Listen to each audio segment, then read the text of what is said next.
2013ની ફિલ્મોમાંથી કઈ ફિલ્મે મારી બાજી, કોણ રહ્યું અવોર્ડની રેસમાં આગળ અને કોને પછાડી કોણ આવી ગયું નંબર 1 પર? આ બધી ધમાલ થઈ ફિલ્મફેર એવોર્ડમાં. યશરાજ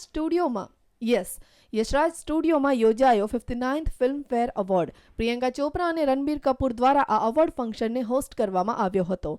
નિર્દેશક ઓમપ્રકાશ મહેરાની સાથે best director, best actor Farhan Akhtar અને બેસ્ટ ફિલ્મ ભાગ મિલ્ખા ભાગે મેદાન માર્યું. આ સાથે બેસ્ટ સપોર્ટિવ એક્ટર તરીકે ફિલ્મ ધ લંચ બોક્સ માટે નવાઝુદ્દીન સિદ્દીકીએ મેળવ્યો એવોર્ડ અને બેસ્ટ સપોર્ટિવ એક્ટ્રેસમાં ફિલ્મ રામલીલા માટે સુપ્રિયા પાઠકે મારી બાજી. આ સાથે બેસ્ટ એક્ટ્રેસ બની સુપર હિરોઈન દીપિકા પાદુકોણ મેળવ્યો ફિલ્મ રામલીલા માટે બેસ્ટ એક્ટ્રેસનો એવોર્ડ. અભિનેત્રી તનુજાને પણ ફિલ્મ જગતમાં વિશિષ્ટ યોગદાન આપવા બદલ કરવામાં આવ્યા લાઇફ ટાઈમ અચીવમેન્ટ એવોર્ડથી સન્માનિત.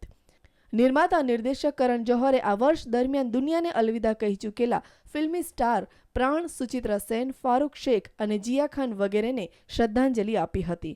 સાથે સલમાન ખાન, શાહિદ કપૂર અને રણવીર સિંહે પણ પોતાના ડાન્સથી દર્શકોને મસ્તીમાં ઝૂમવા મજબૂર કરી દીધા હતા. આરતી ઝાલા, ન્યૂઝ ઓનલાઈન, અમદાવાદ.